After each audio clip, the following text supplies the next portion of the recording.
Hello বন্ধুরা, কেমন আছো তোমরা সবাই? আশা করি অনেক অনেক ভালোই আছো।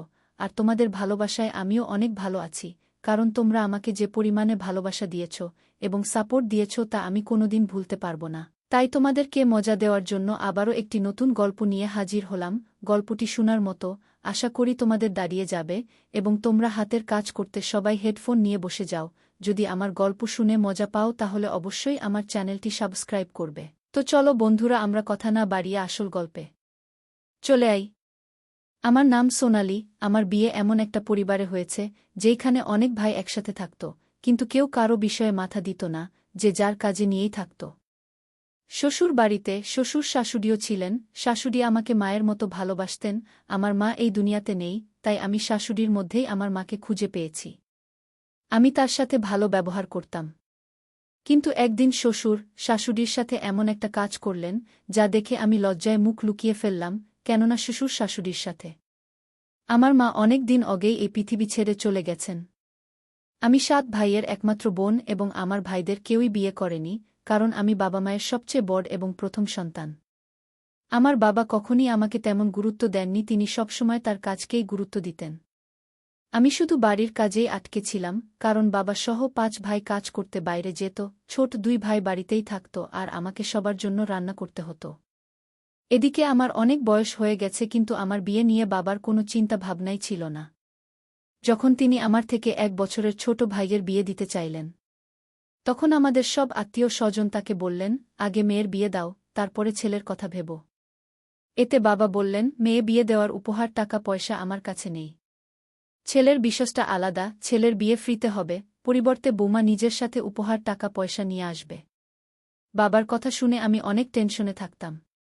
এখন আস্তে আস্তে আমার বয়স শেষ হয়ে যাচ্ছে। কিছুদিন পরে ভাইয়ের বউ বাড়িতে এলে এই বাড়িতে থাকা আমার পক্ষে কষ্টকর হয়ে গেল, কারণ সে ঘরের কোনো কাজ করত না, ঘরের সব কাজ আমাকেই করতে হতো।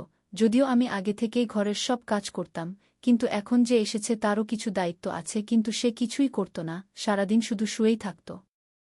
বাড়ির সবাই ভাবত নতুন বউ আসাতে আমি একটু আরাম পেয়েছি। আমি অনেক টেনশনে থাকতাম আর মাকে মনে করে কাঁদতে থাকতাম, কারণ মা এই পৃথিবী ছেড়ে চলে যাওয়ার পর থেকেই এই বাড়ির সব দায়িত্ব আমার ঘাড়ে এসে পড়ে, আর আমিও ভাইদের নিয়ে অনেক টেনশনে থাকতাম। কিন্তু যখন বুঝলাম এই বাড়ির কেউ আমার কথা চিন্তা করে না, তখন আমি ভাবলাম আমারও কারো কথা চিন্তা করার কোনো দরকার নেই। আমি দেখতে সাধারণ আর বয়স এখন প্রায় ৩০ বছর। আমার বয়সী সব মেয়েই বিবাহিত এবং তাদের ২-৩টা করে বাবুও আছে, আর আমি, যার বিয়েই হচ্ছে না। একদিন আমার কাকা বাড়িতে এসে বাবাকে অনেক করে বুঝিয়ে বললেন, আগে মেয়ের বিয়ে দিয়ে তারপর অন্য কিছু ভাবো। বাবার অনেক বয়স হয়ে গেছে, কিন্তু তিনি এখনও শুধু টাকার পিছনেই ছুটতেন, কখনোই ছেলে মেয়েদের প্রতি মাথা খারাপ করেননি। আর টাকাও তিনি শুধু নিজের এবং ছেলেদের জন্যই কামাতেন। যা ইনকাম করতেন তা দিয়ে নিজের এবং ছেলেদের ইচ্ছাই পূরণ করতেন। আমার দিকে কখনই মাথা দেননি, আমি শুধু এই বাড়িতে কাজের মেয়ে হয়ে রয়েছি। আমার কাকার ও মামার কথাতে বাবা আমার বিয়ে দিতে রাজি হলেন। কাকা নিজেই আমার বিয়ের পাত্রটা নিয়ে এসেছিলেন। আমি এটা ভেবে অনেক খুশি ছিলাম যে যাক, শেষ পর্যন্ত আমার বিয়ে হচ্ছে আর আমি এই বাড়ি ছেড়ে নিজের বাড়িতে যাচ্ছি। আমার স্বপ্ন ছিল বিয়ে যেখানেই হোক না কেন সেই পরিবারটা যেন ছোট হয়। কিন্তু যখন আমি ছেলেকে দেখি এবং তাদের পরিবারের কথা জানতে পারি, তখন আমার মন খারাপ হয়ে যায়। যে ছেলেটির সাথে আমার বিয়ে হতে যাচ্ছে সে অনেক কালো এবং তাদের পরিবার ও আমাদের পরিবারের মতোই অনেক বড় ছিল। তারা ৬ ভাই এবং ২ বোন, বোন ২ জন বিবাহিত এবং সব ভাইয়েরা তাদের স্ত্রীদের নিয়ে আলাদা থাকে। এদিকে ছেলেটি তার বাবা মায়ের সাথে থাকে। ছেলেটির একটাই গুণ যে সে অনেক টাকা ইনকাম করে এবং তাদের বাড়িও অনেক বড়। শোনা যায় সব ভাই তাদের নিজ নিজ ভাগ নিয়ে আলাদা হয়ে গেছে। ছেলেটি অনেক কালো বলে তার বিয়ে হচ্ছিল না, তাই কাকা আমার জন্য এই পাত্রটা এনেছিলেন। এদিকে আমার বাবার তো আমাকে বিয়ে দেওয়ার কোনো ইচ্ছাই ছিল না, আর আমার বিয়ের পাত্রটাও আসত না, কারণ আমারও বয়স বেশি। ছেলের পরিবার যেহেতু কোনো উপহার টাকা পয়সা চায় না, তাই বাবা এই বিয়েতে রাজি হন। ছেলেটির মা এসে আমাকে একটা গহনা পরিয়ে দিল। আমি অনেক খুশি যে যাক, শেষ পর্যন্ত আমার বিয়ে হতে যাচ্ছে, আর তাও এমন একটা পরিবারে যেখানে ছেলের ইনকাম অনেক বেশি। চেহারা দিয়ে কি হবে? একজন মানুষের আয় ভাল হলেই হল। আমি এমন একজন জীবনসঙ্গী চাই যে আমাকে সম্মান করবে, ভালোবাসবে এবং আমাকে বিশ্বাস করবে। আমার বাবা সেই ছেলের সাথেই আমার বিয়ে দিলেন। শ্বশুরবাড়ি আমাদের বাড়ি থেকে অনেক দূরে, আমার বাবা বা ভাই কেউই ছেলের বাড়িতে গিয়ে তাদের বাড়ি দেখেনি, তারা তো আমাকে বিদায় করতে পারলেই বাঁচে। কিন্তু কাকার উপর আমার অনেক ভরসা ছিল, কারণ তিনিই এই ছেলেটা এনেছিলেন, কিন্তু দুঃখের বিষয় আমার ভরসা ভুল প্রমাণিত হয়।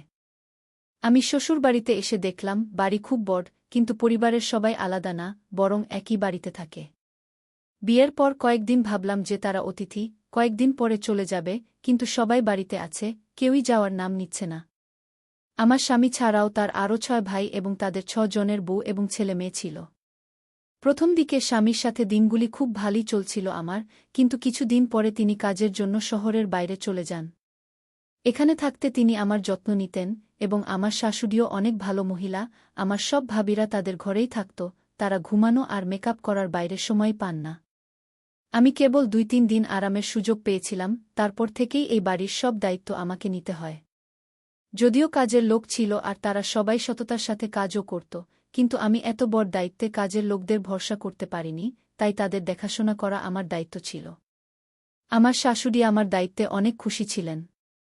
এত মানুষ থাকা সত্ত্বেও এই বাড়িতে সব সময় নীরবতা থাকত, কারণ কেউ ঘর থেকে বেরি হতো না। স্বামী শহরে যাওয়ার পর থেকে আমাকে একাই ঘরে ঘুমাতে হয়। আমার স্বামী অনেক ভালো ছিলেন, বিয়ের প্রথম রাত থেকেই তিনি আমার সাথে অনেক ভালো ব্যবহার করতেন। এমন স্বামী পেয়ে আমি অনেক খুশি।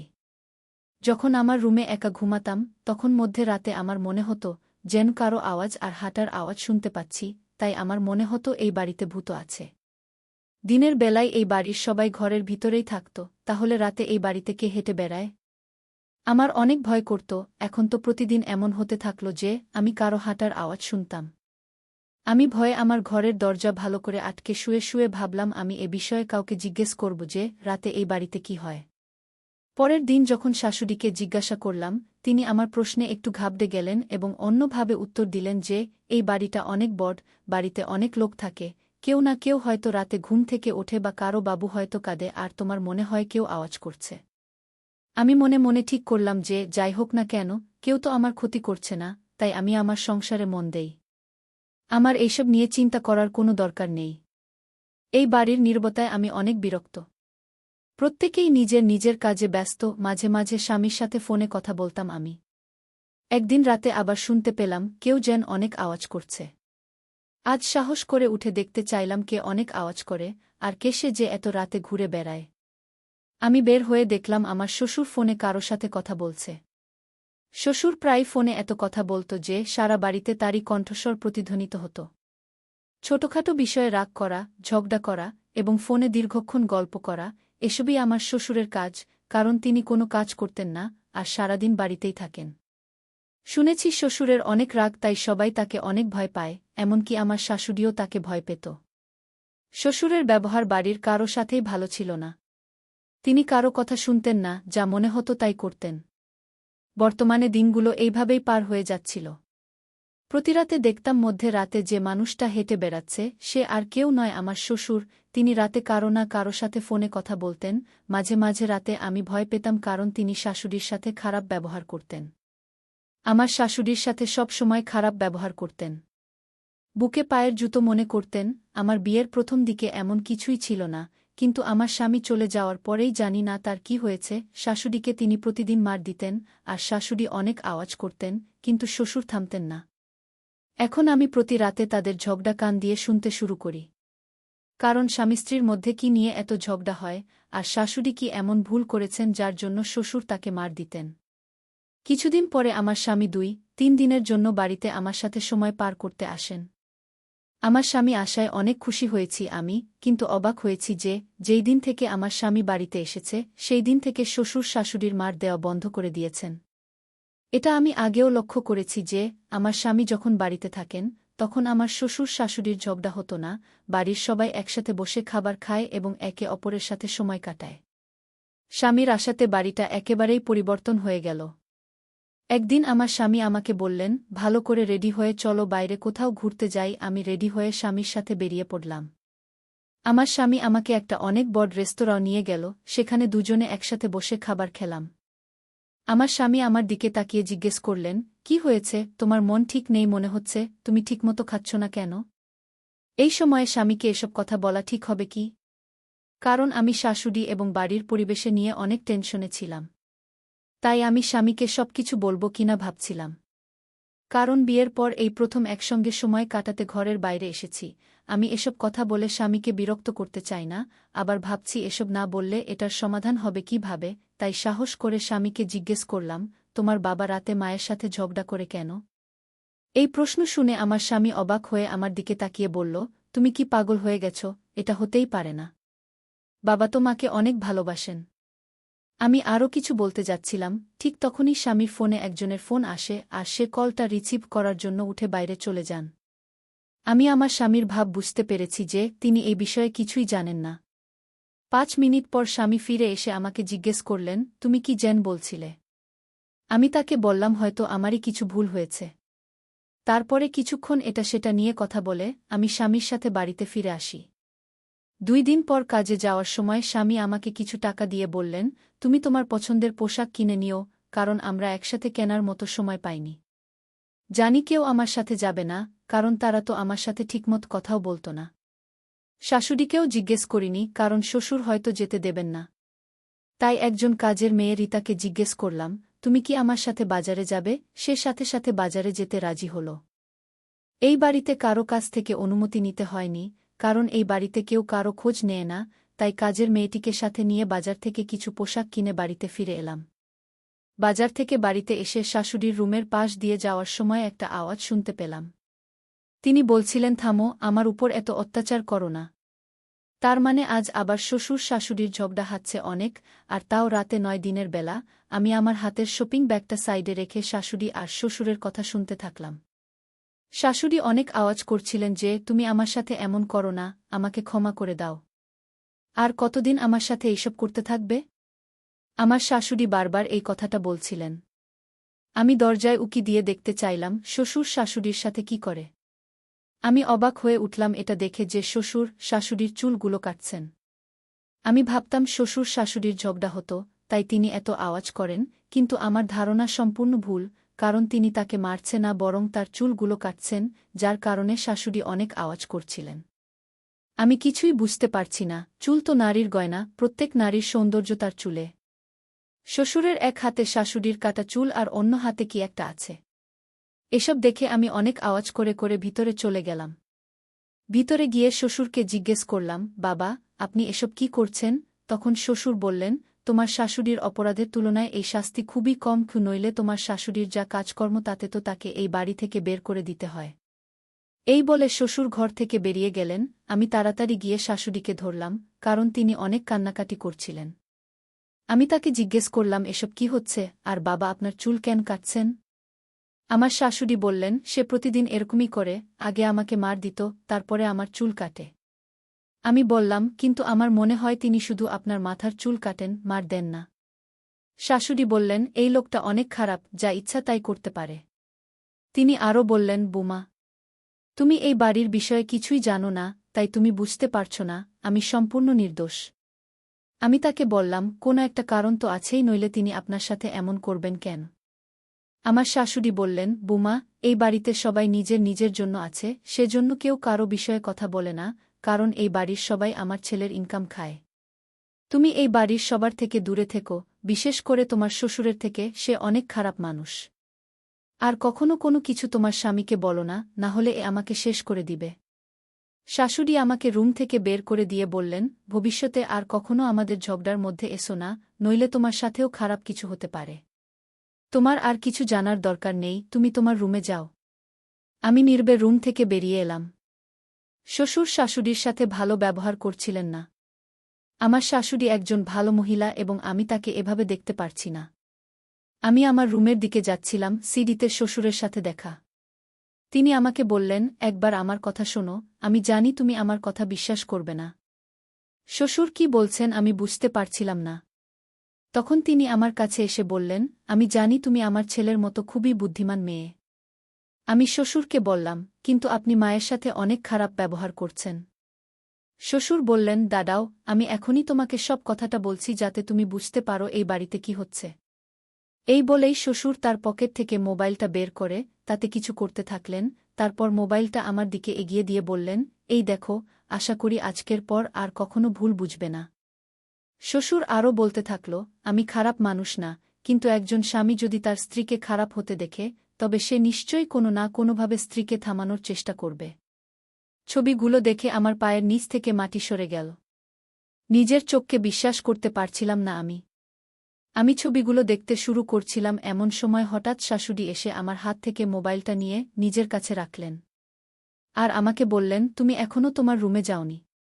আমি শাশুড়িকে কিছু বলার আগেই তিনি বললেন, তুমি কিছুই জানো না আর বুঝবেও না, যাও তুমি তোমার রুমে যাও, আর আমাদের দুজনের মধ্যে আসার দরকার নেই। এই বলে শাশুড়ি চলে গেলে আমিও রুমে ফিরে এলাম। রাতের বেলা আবারও সেই আওয়াজ ভেসে ভেসে আসছিল। আমার শাশুড়ির চুল অনেক লম্বা ছিল, আমার শ্বশুর তার চুল কেটে কেটে ছোট করে দিয়েছেন, তাই আমার শাশুড়ি সারাক্ষণ মাথায় ঘোমটা দিয়ে চলাফেরা করতেন। স্বামী বাড়িতে এলে বাড়ির পরিবেশ অনেক ভালো হয়ে যেত, আর বাড়ি থেকে যাওয়ার সাথে সাথে আবার খারাপ হয়ে যেত।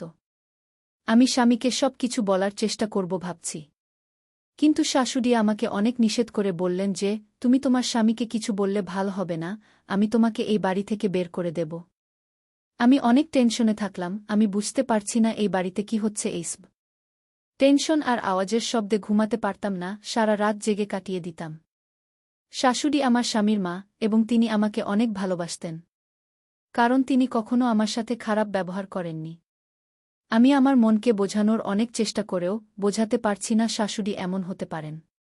পরের দিন আমি এই দেখে অবাক হয়ে গেলাম যে শ্বশুর আমার এবং শাশুড়ির সাথে অনেক ভালো ব্যবহার করছেন। হয়তো শ্বশুর বুঝতে পেরেছেন যে নারীর সাথে খারাপ ব্যবহার করা উচিত না। আজকে আমি তাদের মধ্যের ভালোবাসা দেখে খুশি হলাম। যাক, এটা ভালো, একে অপরকে ভালোবাসা অনেক জরুরি। অনেক দিন ধরে শ্বশুর শাশুড়ির সাথে কোনো খারাপ ব্যবহার করছেন না, এখন আমি নিশ্চিত হলাম, তাই মাথা থেকে টেনশনও কমতে শুরু করেছে। দিনগুলো ভালোই পার হচ্ছিল। একদিন রাত প্রায় ৯টা, আমি রুমে বসে টিভি দেখছিলাম, তখন শ্বশুর আমার রুমে এলে তাকে দেখে তাড়াতাড়ি মাথায় কাপড় দিয়ে তাকে জিজ্ঞেস করলাম, বাবা, কিছু কি বলবেন?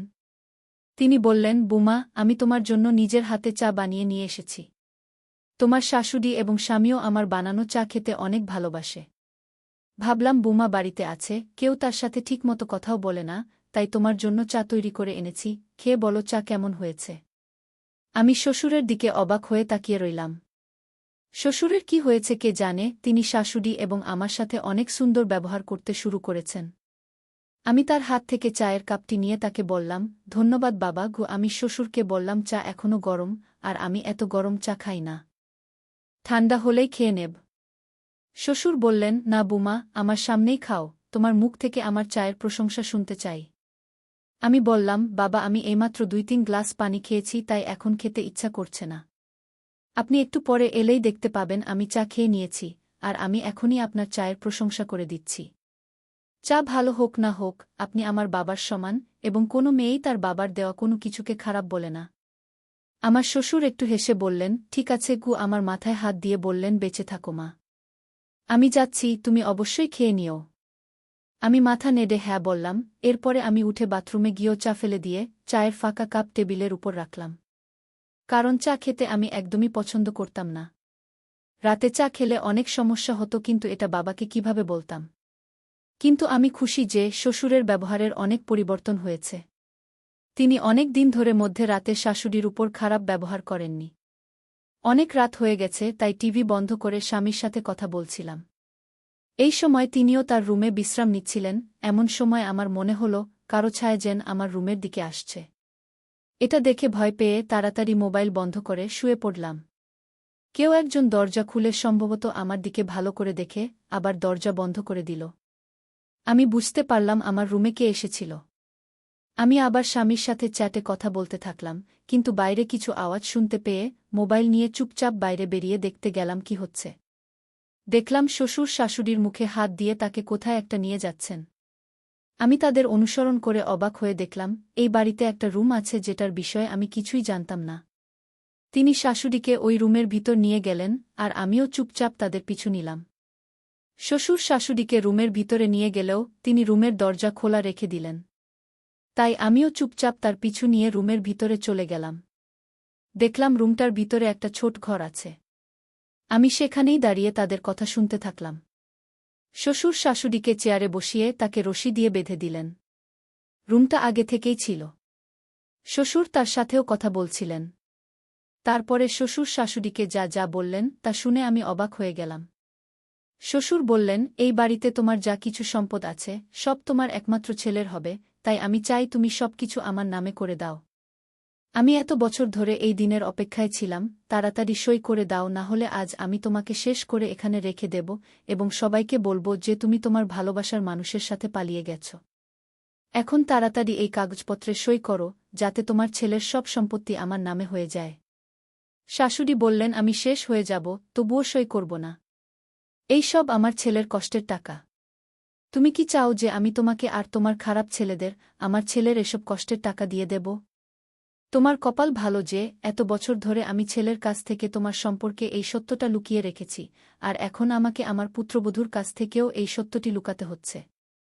শ্বশুর শাশুড়ির মুখে থাপ্পড় দিয়ে বললেন, আজ আমি তার চায়ে ঘুমের ওষুধ মিশিয়ে তাকে অজ্ঞান করে দিয়েছি, সে কিছুই জানবে না। সকালে যখন সে চোখ খুলবে তখন সে জানতে পারবে তার শাশুড়ি তার ভালোবাসার মানুষটির সাথে পালিয়ে গেছে।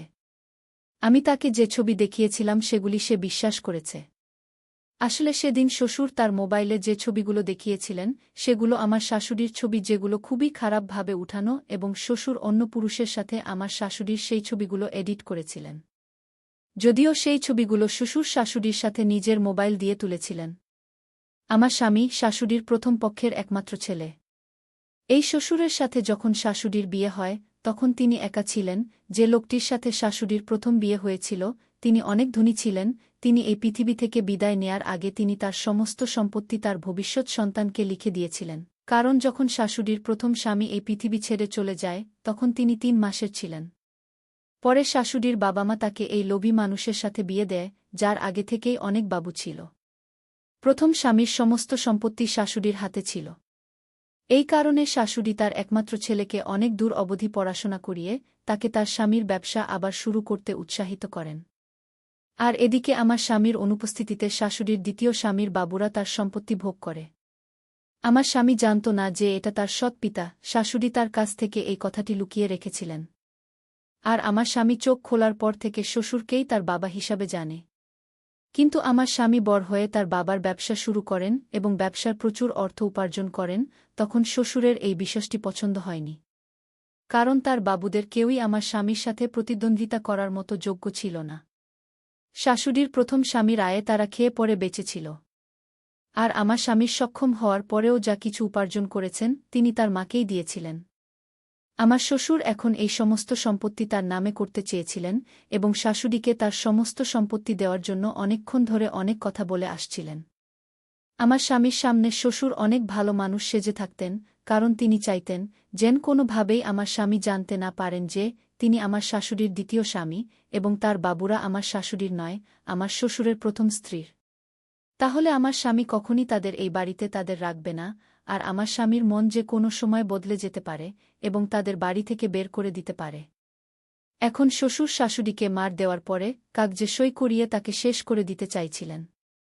আর তার এই পৃথিবী থেকে বিদায় নেয়ার পরে সবাইকে বলতেন যে শাশুড়ির অন্য কারো সাথে সম্পর্ক ছিল, তাই তিনি তার ভালোবাসার মানুষটির সাথে পালিয়ে গিয়েছেন। ঘরের ভিতরে শ্বশুর আর তার 2 ছেলে ছিল, যারা আমার স্বামীর সব সম্পদ দখল করতে চেয়েছিল। আমার শ্বশুর সেজন্যই শাশুড়ির চুলগুলো কাটতেন, কারণ চুল হল স্ত্রীর গহনা। তারা ভেবেছিলেন যদি প্রতিদিন চুল কেটে দেন আর তাকে মার দেন তাহলে তিনি ভয় পেয়ে তার সমস্ত সম্পত্তি দিয়ে দেবেন। কিন্তু সেরকম কিছুই হয়নি। শাশুড়ির ক্ষমতাকে ধন্যবাদ জানাই, যিনি এত বছর ধরে এইসব মেনে নিয়ে চলেছেন, কিন্তু তিনি তার ছেলের সম্পত্তি অন্য কারো হাতে তুলে দেননি। আমি শাশুড়ির উপর এত কষ্ট মেনে নিতে পারিনি।